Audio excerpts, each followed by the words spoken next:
Hi, Mohammed.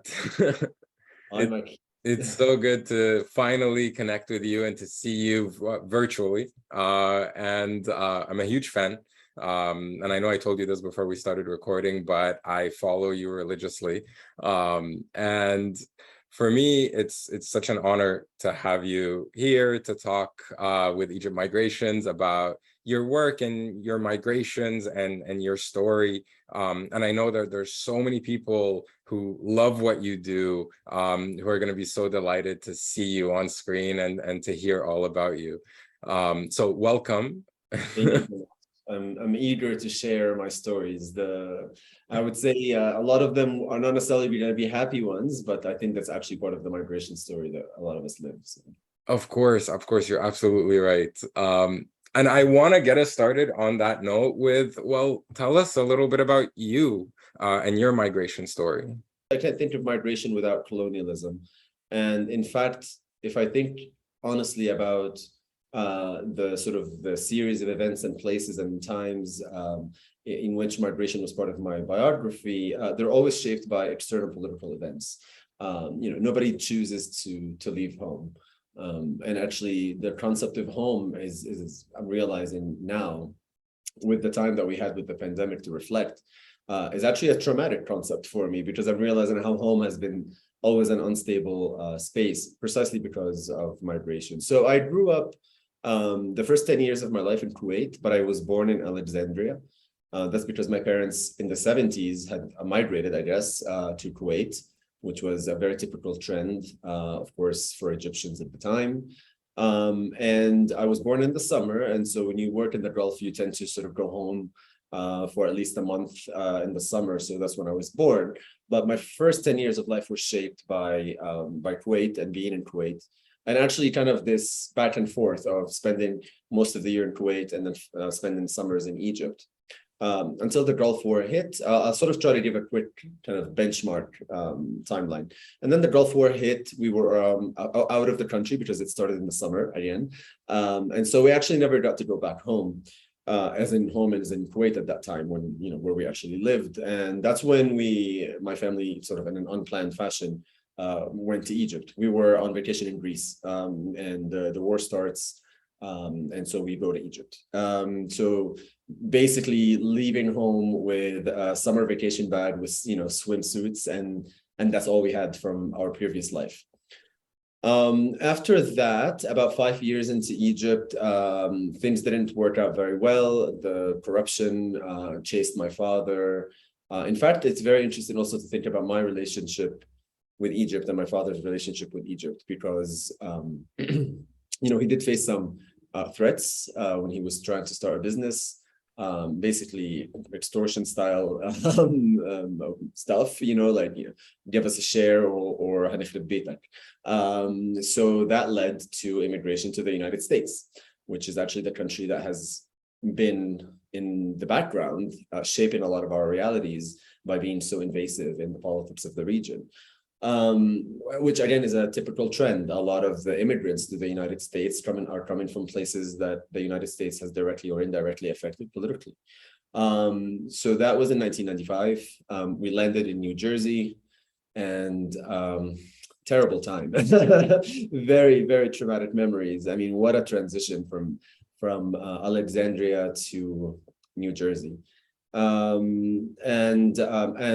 Just to jump to 10, 15 years later. So 10 years later was my first trip back to Egypt.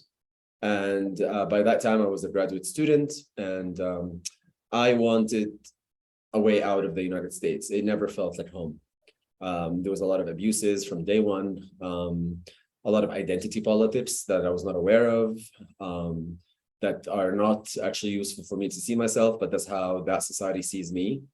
And so it never felt like home. And I was eager to find another way to live. And when I returned to Egypt for my first summer vacation, 10 years after immigration, I thought, wow, how great to be back. And, in 2010, as a PhD student, I returned to Egypt to do my research. And then the revolution started. And my research at the time my PhD was on the relationship of the city to political transition during the basically 1930s to the 1960s. So as I'm trying to frame that project, a revolution or political action takes place where the city and politics of transition are obviously alive and in interaction. So it was very interesting also on that level that I'm writing about this moment in the past, and then there's kind of an echo of it that happens in the present. And then I ended up staying in Egypt. I initially went as a PhD student to do the work. I finished my dissertation in 2014 and I stayed. I was happy to be there. In the middle, I went to Berlin for a couple of years. So that's not exactly migration, but it does have the flavors of migration. I did a postdoc there. So that's another place where I have that kind of relationship with. And then back to Egypt. And then things started to get really strange in my life from about the fall of 2017, a series of events that we can maybe get to in a bit. And that kind of, without planning as well, led eventually to me, I would say, pushed out of the country, but it wasn't something political. It was actually personal politics, but it did have to do with migration as well. And basically the pandemic hit, and terrible things happened to me in Los Angeles, where I moved, racist attack and so on. And that got me to Mexico, where I'm currently doing my immigration work. So my immigration paperwork. Wow. So a lot there to unpack. Thank More you. than you expected. No, thank you so much for sharing and being willing to share so much of your life. I want to take it one piece at a time and start off with Kuwait. What are your memories of Kuwait, and particularly for your family, what was it like living in Kuwait? I actually have very fond memories of Kuwait. We had a very simple life. We lived on the ground floor of an apartment building in an area called Salmiya that was primarily immigrants from across the region. So a lot of Palestinians and Arabs in general, Lebanese and Egyptians. That was kind of the main population of the area. My younger brother was born in Salmiya Hospital, which was literally across the street. And yeah, it was a simple life, but it was good in the sense that there's beach every once in a while. There's travel to Egypt every once in a while, which actually makes, I think, having a foot in two different places from a very early age opens your mind and your eyes. Television in Kuwait in the 1980s had surprisingly fascinating content. And believe it or not, I still go back to it until now because a lot of it is on YouTube. And I'm actually speaking about cartoons. Because a lot of the cartoons in that time, it was before sort of the Disneyfication of the Arab world. A lot of them were Japanese. Japanese cartoons dubbed in Arabic, mostly by Syrian and Lebanese voice actors. And then an Egyptian kid is watching them in Kuwait. I mean, you can see already, there's no way you can have a very small conception of the world if this is what you're exposed to at a young age. So I'm very grateful for that. And, that kind of programming disappeared after the Gulf War. And when we went to Egypt, that didn't exist. There was a very different kind of TV content where this was not even part of it, except for little things like Captain Majid, which I think a lot of people would remember. I grew up on Captain Majid, yeah. That crossed over into Egypt, but there was so much more that I feel like a lot of my education came from these Japanese productions, because they actually had complete human stories. They were not, and the human stories that were from all over the world. So, there would be the girl in the orphanage in London whose father, this is presumably in the 19th century, whose father was a military person who goes to India and never comes back. So she becomes a servant. This is a complicated story that was full of sorrow, happiness, actually random little historical context that later on made sense as I learned about the history of the world. So I'm very grateful for this. Tom and Jerry doesn't give you this. And returning to Alexandria, I know you mentioned that you'd spent summers there, but now moving to Alexandria, what was that like? In a way, I have to say this. I'm very grateful that my adolescence was in Kuwait, because it was a very child-friendly place.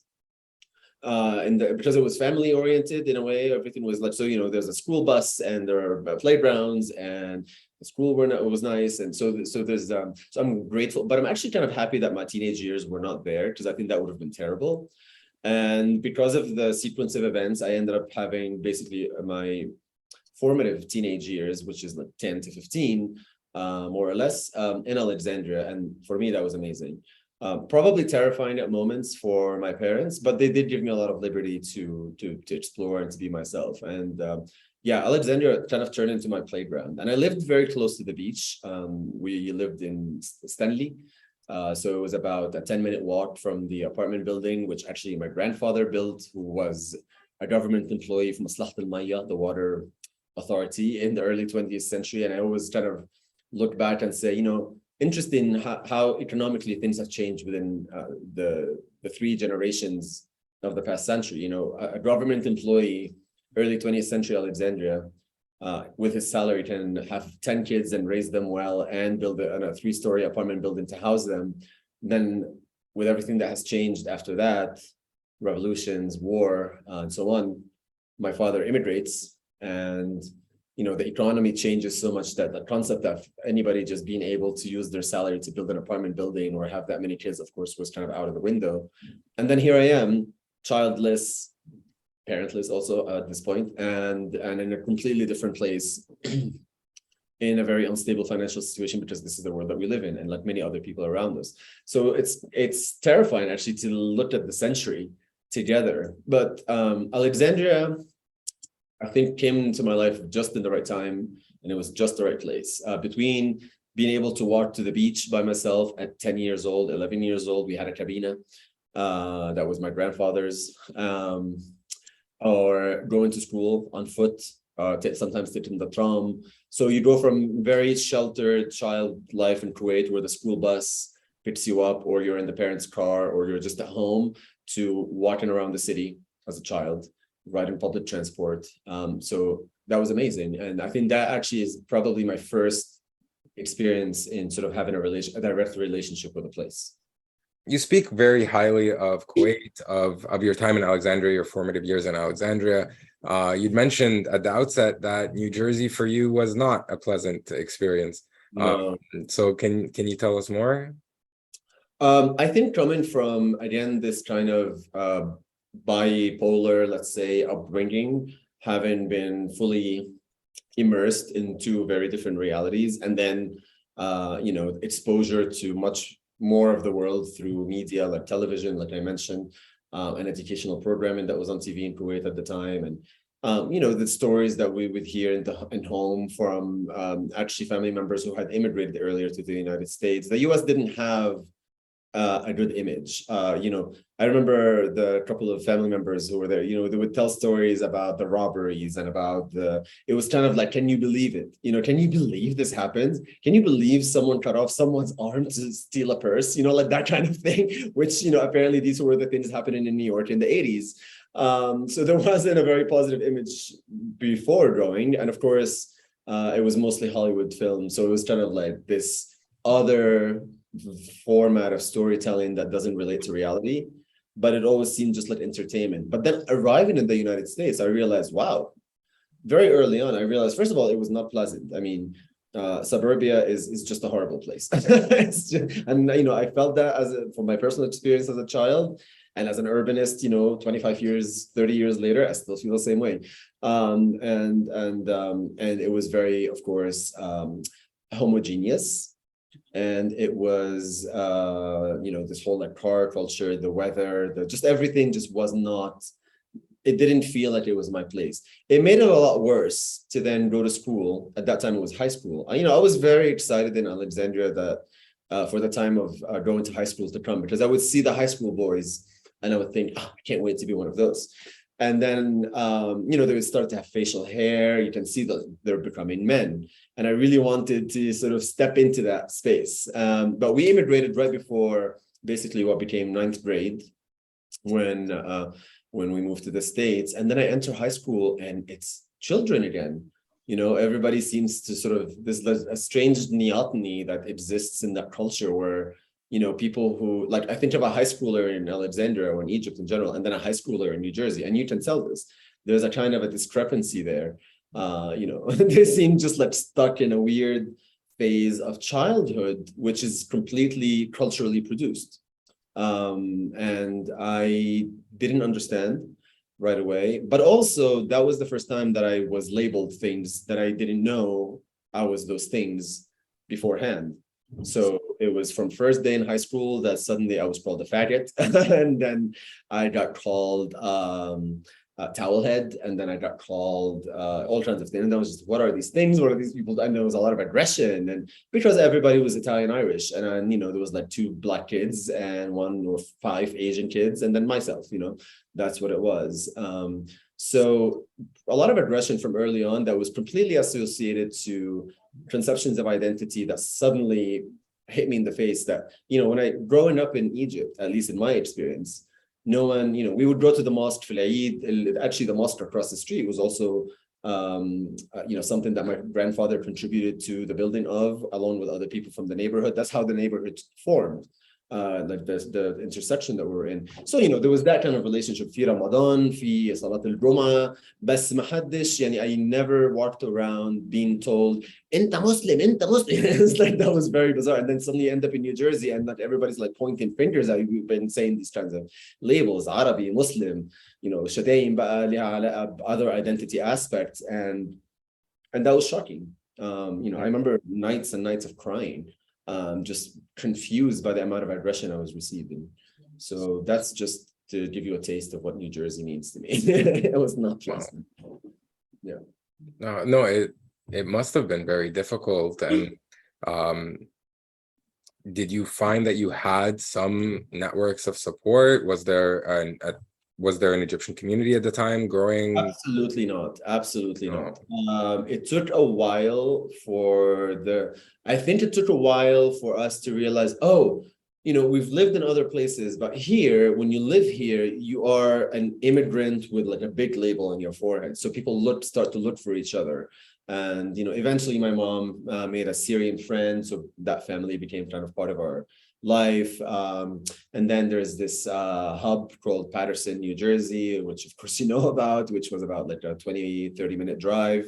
And so suddenly, we started, so there's a place where we can buy like our groceries, and if there's a munasba, maybe we can go and see people or something like this. But that actually was very limited. I think my parents didn't necessarily feel comfortable in that space either. It was really between a rock and a hard place, because the immigrant culture that we encountered did feel different from home. It wasn't like being with people at home. It was people who are because of the culture we're all embedded in, very consciously immigrant. And والتعصبات بقى اللي هي برضه ليها علاقة بالidentity come forward. So you're projected with identity with like capital letters on you, and then people come together, huddle together to protect themselves, and then they become, identity becomes a really major part of how they exist in that society. And that's very different from when you're home with your community as well, because that's not the concern usually. I think the assumption of the kind of the stereotypical image of the stupid immigrant is where you unfortunately start with in a lot of these places. So you kind of have to prove, and this is a story that everybody tells in one version or another, is like there's more on you to prove in order to just be. So it was because I was a better student in some of these classes, math primarily, that then some kids wanted to be friends. And it was often the kids, the few other kids of color. My first friend was Black. The first person that wanted to be my friend, like actually wanted to be my friend, was Black. And then it was the Indian girl, and then it was the Asian girl, you know what I mean? And so like that's kind of, looking back at this, that's pretty traumatic stuff, because that means you're just not wanted in that context. But, as I always say, no, we didn't want to be in that context either. You should have stopped screwing up with our countries and our region, and maybe we would have been fine. And we still say this until today, nothing has changed in the 40 years of my life, that storyline. So that's kind of where friendship started. So I would say by like junior year, like my last 2 years of high school were much better than my first 2 years of high school in terms of community and friendship. But unfortunately, and very recently, I was looking at pictures from that time. My brother actually just this week found a stash of my high school pictures and scanned them and sent them to me. And I saw something I had completely forgot. The pressure, which I would call simply white supremacy, as an immigrant high school Egyptian student, I dyed my hair blonde, I put on blue contact lenses, and it was to blend in. And honestly, I look at this today and I say, that's disgusting. Like, why would a child or a young adult ever feel like they need to change their hair and eye color just to start making friends? Wow, just like saying it out loud just sounds really, really traumatic. And I was very eager to get out of Nutley, New Jersey. That was the name of the town. It was a nice middle-class town, nice houses, whatever, like decent, normal, but socially, culturally, a desert. So that was rough in the beginning, but that was also an amazing breakthrough, because it was rough to find what am I going to do after high school. Very difficult. And I have to also give you some context. Economically, my family was devastated by all of this. So, my father went from Kuwait, working, managing a fiberglass factory, and having a side business, his own architectural drafting office, which is actually how I got into, I think, an early influence of just seeing architecture and people drawing architectural. So, he was doing fine. And all of that, of course, was pulled from under his feet. Egypt, he tried, like I said, several business projects, but a lot of sort of extortion and corruption and so on. But, by the time we immigrated to the United States, my father was 50. And his youth was 10 years of which was wasted in the military fighting wars that at the end he got nothing out of. So his education wasn't something that prepared him for immigration at 50, where he can enter into a job that's already there. It's a very different context, very different, and he didn't have the language. So he was supposed to immigrate with 2 kids and a wife to our country, very different, without the language. So he went from having his own business to literally 5 years, 6 years later, pushing supermarket carts. And I think this context is really important because, I watched all of this and I said, what am I going to do with my life? Like, how am I going to, as a student, I already started as a high school student. I already worked. My first job was at Burger King. And then I worked at ShopRite as a cashier. That was how I lived. And so I had to, there was economic pressure from really early on to just, and, these were all learning experiences. And actually it was in those early on work experiences that I got to be finally mixed with other races, since all the poor, badly paying jobs are usually going to be brown people or black people, so you would go from an all white high school to, opening, be having the first shift in the morning to open Burger King, with the Latino guy and the black guy, but then you go back to high school and it's all the white kids again. It's just like this kind of thing. So that put a lot of pressure. What am I going to do after high school? What is going to be my future? And I honestly had no answers. And I think it was a series of just fortunate events that I ended up applying for architecture school at New Jersey Institute of Technology, which was a 30-minute drive from where we lived. And I was able to get some sort of financial aid and so on to get my foot in. And that was a revelation because NJIT is completely immigrant-based. So I went from a very white context to a context, because it's a technical school. There was a lot of Indians and Chinese and, people from all over the world. And those were my friends, and Black Americans, African migrants, other Arabs. Okay. And how did you get into architectural history? Architectural history came after. So, while I was a student at NJIT, first of all, 9/11 happened. So that was traumatic. That was traumatic for many, many reasons, beyond the obvious, because of the amount of racial attacks.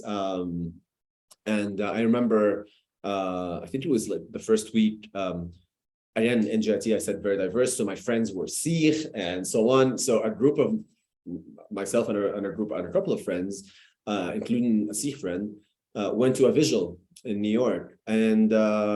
And we got attacked in Penn Station, and the Sikh guy was pushed down. His turban was taken off his head. Of course, he was yelled at all sorts of things as if he was Muslim. And I was witnessing this because apparently the people who were attacking him thought that that's what a Muslim looks like. And I'm like, oh, like I wanted to be like, you're attacking the wrong person, but also like I'm the wrong person. Like, why like what's going on here? And these are very serious events. Architecture school, you don't learn about much about the humanities in general. Very bare minimum history, very racist history ultimately, which is also why I wanted to do further studies to place my history within this very racist history. Where we're told, there's ancient Egypt, ancient India, ancient, and then suddenly all of the modern stuff is in what I like to call Whitelandia, Canada, US, Europe, and so on, as if the rest of the world had no contribution to modernity. But those were the places that actually inspired me to like architecture. Seeing the new beautiful buildings that were done in Kuwait to sort of in the first phase of urbanization, seeing people in my father's office, doing architectural drawings, going to Alexandria, seeing that architecture, the architecture of that place is what got me into wanting to study architecture. And to see it completely invisible in my own studies was, for the lack of a better word, bullshit. So actually, that's why I wanted to do a master's ultimately, to write about this history. And that's how I got into it. But then after that, I also realized that art history is terrible, because it is the professional field that produced the terrible history that I studied as an undergrad. And it is completely shaped by outdated ideas of the Enlightenment that we know now are not what they are, very racist conceptions of the human race and who is modern and who is not. And these were still shaping the literature that we were reading as a grad student, like after 2000. This is ridiculous. And I'm sure it's still on reading lists until today. And I thought, architectural history is not going to be where I do want to do a PhD, but that's not going to be the arena. Academia is a big topic for me. I'm very anti at this point, and I think a lot of these ideas really came to crystallize in my experience at NYU. The things we have to read versus reality kind of problem, the conversations in the classroom versus what's going on the street. Kind of everything is done from a distance, so of course I was in a Middle East Studies Center, and Middle East centers all across the US were very much at the center of all kinds of security related issues. Some Middle East centers were more involved than others. It depends on the university and how conservative the center there is. So Princeton was obviously very known to have weird security related advisors and all these bizarre things, and people who would want to study Arabic because essentially they're going to go and work for something related to security and so on. NYU didn't have that vibe, interestingly, or at least as far as I know. But it definitely allowed me to, I didn't drink the Kool-Aid is what I want to say, because I do see a lot of students, especially immigrant students, who maintain that vibe that I mentioned in high school, where you have to prove yourself, and they just drink the Kool-Aid. They just want to become the professor who teaches Kant and classic Middle East history textbooks, and get the tenure position, have 5 kids or whatever, and like hang out in New York in an NYU apartment, and that's all they want. And I saw that again was not my trajectory. That's not what I wanted, which is why I was in a cultural studies program, which I was in it because I still wanted to work on architecture, and that was where it fit. But I was an oddball. Nobody worked on architecture within Middle East studies. That was never a thing, which is very bizarre, I think, actually. So I did my own thing. There wasn't a clear course lineup for me what I'm supposed to do. So I was very free to choose my courses. So I would take courses in art history, but also history department, but also in other departments all across the campus, visual studies, film studies, which I think all of that kind of comes through maybe in my interests. Those were always my interests. I just kind of dipped into them a little bit within a university context, but you see a lot of this material and these influences and interests coming through even in what I post until now on Cairo Observer. It's not just architecture, it's not just politics, it's not just film. And for me, what's interesting is to actually look at these things. It's not just music, it's not just art. It's all these things need to be looked at together. And I think that period allowed me to just get a little bit of taste of what does a university environment have to offer on these different topics. It was a bit of a salad bar. Okay. And then you find yourself back in Egypt. Yes. So what was that like, adapting? You know, I knew I didn't want to go back to Egypt and live in Alexandria. I was always fascinated with Cairo, and that's what I had been working on since my master's. So it was an incredible eye-opening experience to just look at everything with a fresh eye. Since I've never lived there as an adult, and my relationship with Cairo as a child was visiting a few times with my parents to go to the Ala or to go to the pyramids, or, you know, go on a Nile thing with a raqasa and have a nice dinner. Like, you know, that's the type of Cairo experience, touristic one. And then suddenly I'm walking in the streets, I have an apartment, you know, I have to go find books and libraries that say, oh, you can't even come here, and then finding alternatives by going to buy my own books or from the markets and have to negotiate. And then literally October to January, 3 months later, 4 months later, revolution is in full swing, and I am in the middle of it because I was living in Garden City at the time, so very close to everything. And what was that like? Did you participate? How did you engage with that revolutionary moment? Well, I mean, it's hard not to, right? I mean, again, because to me, I think my conception even of myself as kind of an observer, which is weird actually, because I learned much later, or not learned, but you know, my last name is Elshahed, witness.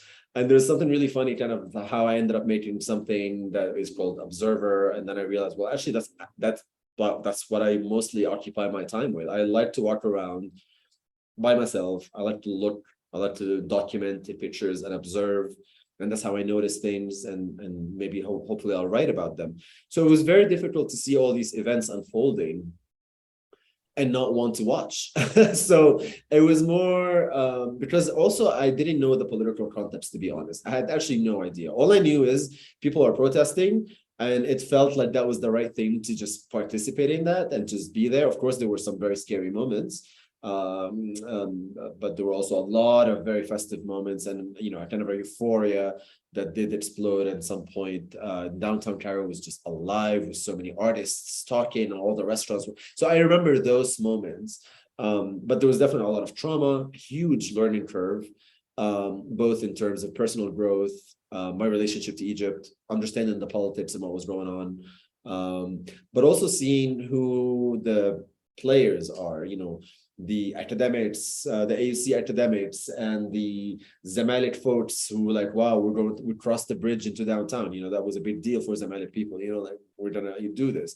The different people camping on, you know, in Tahrir.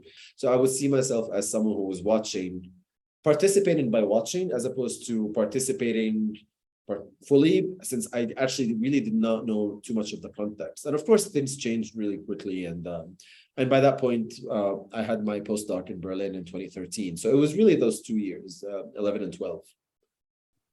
Selfishly, I want to learn more about your dissertation, what inspired it, and how it grew, what it was about, and also what Cairo since 1900 is, and a little bit more about that project as well and how it came about.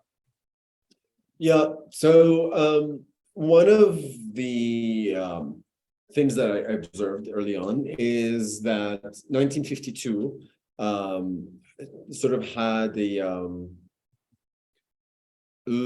very strange place in history, in the way people saw history, and the way people would narrate history. I don't think I'm not sure it's exactly the same anymore, but there was a very clear division between Egypt before 52, Egypt after 52. Like, that was always used as such a hard line dividing the century.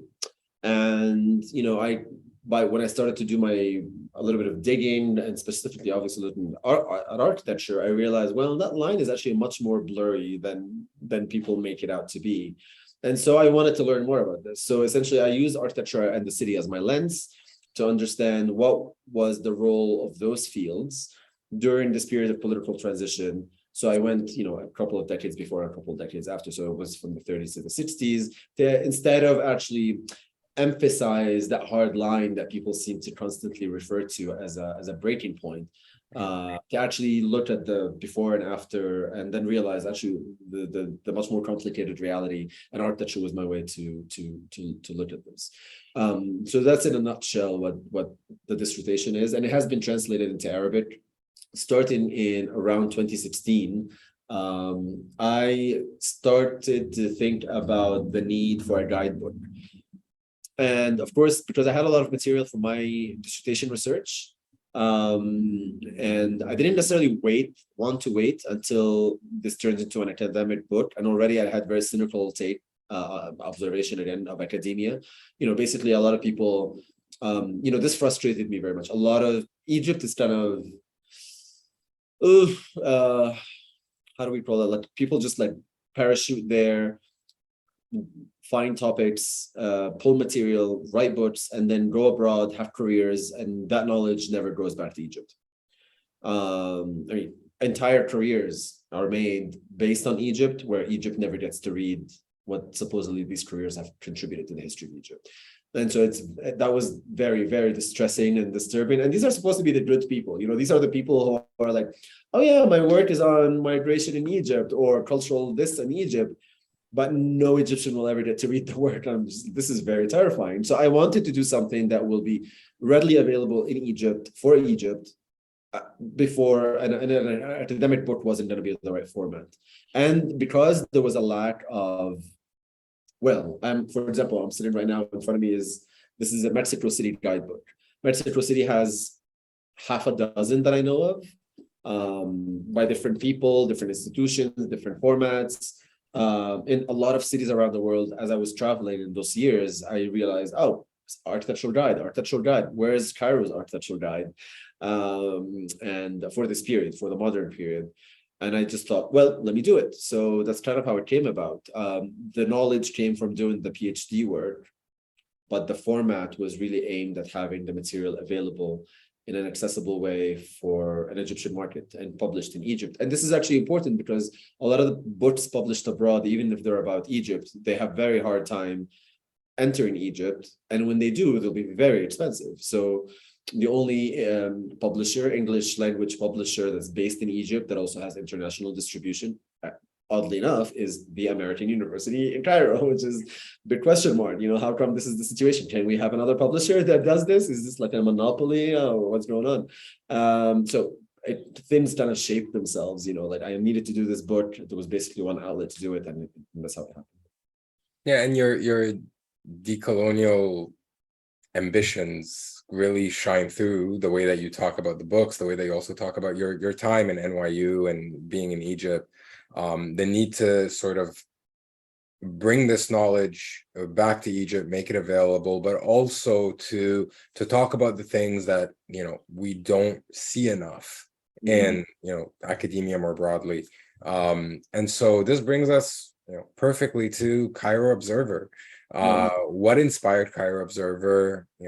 How did it come about? And your thoughts on the platform.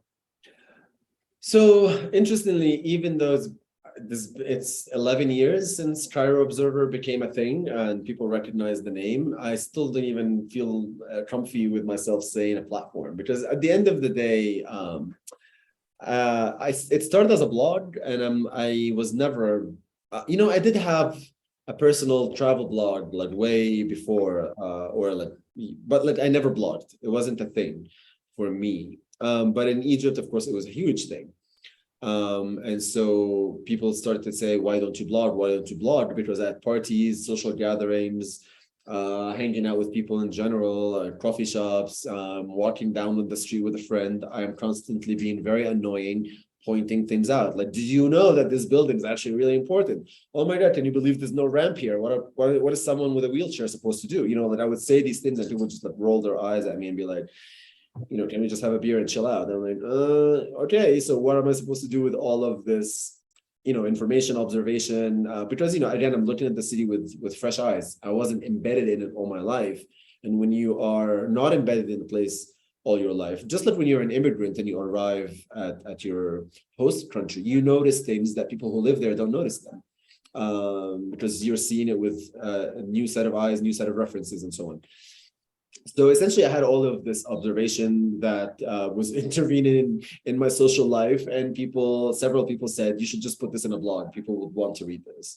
I always thought it wasn't interesting because I thought, I mean, how can nobody notice? You know, like I just assumed everybody notices. Like, how can nobody notice that all of downtown Cairo doesn't have one functioning traffic light? You know, of course, everybody notices it, but because it's so normalized, for example, something like this, it doesn't become a thing to talk about. So yeah, even though it's an obvious observation, to actually say it out loud is like something else. And so I started to blog these things, lots of typos, you know, and then suddenly I realized people, you know, and then started a Twitter account where I would like post opinions and things and pictures and, you know, and then start to connect with people who are doing other urban architecture related things. And then, you know, we would promote each other, like, or collaborate on, you know, let's do an event, let's do a printed issue of Cairo Observer. Okay, who's gonna write in the issue? And then they would introduce me to people. So it kind of snowballed, but like a slow motion snowballing effect from being a pretty informal blog.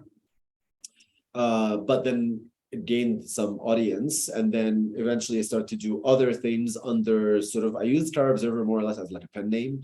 So I would do, I did like a small exhibition at the Townhouse Gallery with a photographer.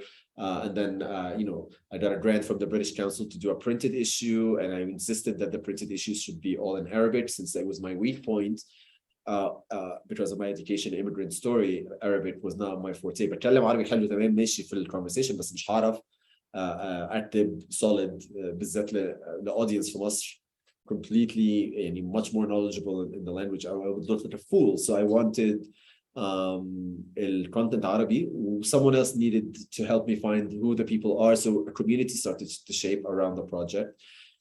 Yeah, and then, you know, like I said, several printed issues came about, which was great. Each time I would make sure that they're distributed for free. I had no ambition that this is something that needs to be glossy or commercial, which unfortunately how a lot of people think. And there was almost kind of an expectation that like this is going to be like something that transforms into that. I had no interest in this. I wanted, even when we did a print, that it would be, I say we, as in like the people who also participated in the making of this, which is there's, you know, designers, writers, editor, translator. I mean, so it does turn into a team effort. Yeah, it would be in Arabic and distributed for free. And in order to distribute the 1,000 or 2,000 copies that are printed for free, needed to create an event. So with every issue, there was an event that was a collaboration with a space, usually in downtown Cairo. And yeah, it would be full house. Everybody would take a few copies to give to their network. So it was this kind of like, and all the PDFs are free online. And honestly, if I you know, my terrible disadvantage is I don't think capitalism, unfortunately. I actually really despise it. So anything that revolves around money thinking is just not my forte at all. So, you know, had there been more resources or any sort of institutional support of some sort to the project, and there were, like I said, for specific like interventions for our publication here, you know, I would have done more printed issues. I would have done more events. I would have done a lot more. But, you know, the whole dependency on these cultural institutions from Europe, like, you know, the Goethe for the Germans and the British Council for the British, and then we all are chasing for like breadcrumbs of cash from them to do projects. You know, it just did not feel right. And so I tried to play this game briefly, and it worked sometimes, and it was fine. But honestly, it just too exhausting. If somebody else wanted to take on that part, and I can just do the content and editing and ideas, great. But essentially, it kind of fizzled out. And when right before the pandemic, I finally started an Instagram account, and I didn't want to be on the phone all my time because I have a life. So, you know, I said eventually, well, the blogging kind of worked from 2010 to 2016. I guess that's not going to have to continue unless I can. I can continue on Twitter as in just I'm a voice piece, like just expressing things related to basically Cairo Observer things, but on Twitter in that format. And then I got really disgusted by Twitter and I deleted that account. And then I started Instagram. So in a way, the platform just migrates with me as well to different platforms. And the followers, some of them carry through and they come, and then sometimes you have new ones. So now it lives primarily, the website is still there, cairoobserver.com, but I don't really add new content. But maybe that should change, but it's primarily an Instagram account, which grew almost entirely during the pandemic. And what was that like for you, connecting with people on Instagram? What were the kind of responses that you received in this digital space? The Instagram account had also humble beginnings, because I was growing, like I said, it was the pandemic, and I was going through very intense life events, a racist white supremacist attack when I was in LA. And I would literally try to escape these difficult times by finding something beautiful to post. That was actually how I survived. And I'm very happy to say this out loud, being a constant immigrant all the time, basically. I mean, you can tell from my storyline, I've always been an immigrant. Even when I was in Egypt as an American in a way. I went with a fellowship at the American Research Center. I would go in and out of the country on my American passport. I lived in, short, apartments even the feeling of being an immigrant was always there. And what really helped me all throughout was, and it got better with YouTube and all other platforms that have content, is the fact that I can refer back to Egyptian movies. Huge help, huge help, huge. I think Egyptian movies saved my life during this period. And you can see actually a lot of the content ends up coming on the page from watching these things. So actually, what I'm trying to say is, I see myself, and I had to say kind of as succinctly as this, I'm not a CV, I'm a human being. And so a lot of what I say and do is not just a kind of professional reflection or an academic approach. It's just like the composite of me as, just the human being that I am, and the cultural things that I'm exposed to, my personal experiences, my education. And I actually think my education is the least useful in this whole, I would say, my immigrant experience and having to travel and survive and be survival mode a lot, and constantly look for these things that remind me of who I am. All of those hours in front of the TV watching black and white movies in Alexandria, those are the ones that I went back to as an adult 20, 25 years later, not only to save myself and to connect with my roots in a way, I suppose, but also to find really human stories. It's hard for me to find, a Hollywood movie that actually, those are not the movies that I go to for human stories, hardly actually. But, you watch a Hollywood movie mostly for action and entertainment, but like kind of emptiness. There's not much going on in most movies.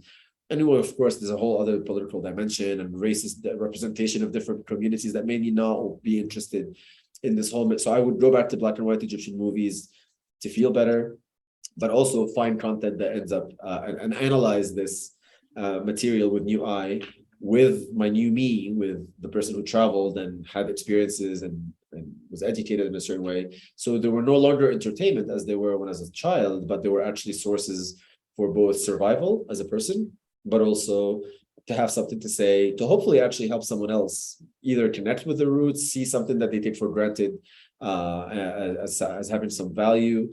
A lot of times interest in historical content and context come out of this material. And so again, the Cairo Observer account for me is kind of evolved. It got better, I think, with time. As I went from just referring to these things for survival mode and then sometimes putting some of it on the account to actually being something that I take more seriously. And I think you can see that it's gotten a little bit better, but it's still just me. Yeah. And well, you're now in Mexico City. What's next? Actually, as an Egyptian, I feel completely at home in Mexico. Because of what I want to say is immigrant experiences are not all shaped by immigrant experiences to white places. Immigrating to Mexico, and Mexico has a history of immigration from the Middle East, and also has a history of immigration of people who have been politically squeezed in different places. For example, when fascism was in Spain for decades, Spanish filmmakers, intellectuals, and writers, they moved to Mexico. And this is where they flourished and they became part of the culture. But also, the 19th century and again, in the early 20th century, waves of immigration from the Levant, Lebanese and Syrian and Palestinian came to Mexico, and this became their home. And you can see the influence here in a very different way, where it just everybody kind of like blends in a way. There isn't the clear label of, oh, Arab. Well, like no one here ever, the whole time I'm here, and I've been coming to Mexico since 2014, experiences that I had my first day in New Jersey have not materialized here years after coming. So what I want to say is being abused isn't necessarily part of an immigrant experience in terms of identity, politics, and so on, being labeled and so on. So it's a very different, I think, because Mexicans as immigrants themselves within this global racist global economy that pits people in certain ways understand what it's like. And usually, and I wrote something actually that was published here in a magazine in Spanish about why I felt at home in Mexico. And, I realized that, even on our history, both Mexicans and Egyptians invited to the dinner table their colonizers before realizing they were colonizers. And then the colonizers, stabbed them in the back. We know this. This is part of our history. I think this allows Mexicans and Egyptians, or Egyptians and other global South countries, but I think Mexico and Egypt has, especially from the 19th century onwards, have really interesting parallels. Mexico has kind of its parallel of Khedive Ismail. It has its revolution kind of history, of course, much more successful than Egypt's 1919 or later on. And the architectural developments are similar. The urban developments are weirdly similar, but then also very different. I think they take very different paths after the 1950s. So for very different reasons, both as an urbanist, but also just as a human being who's not white, Mexico has been very welcoming. And the food is delicious.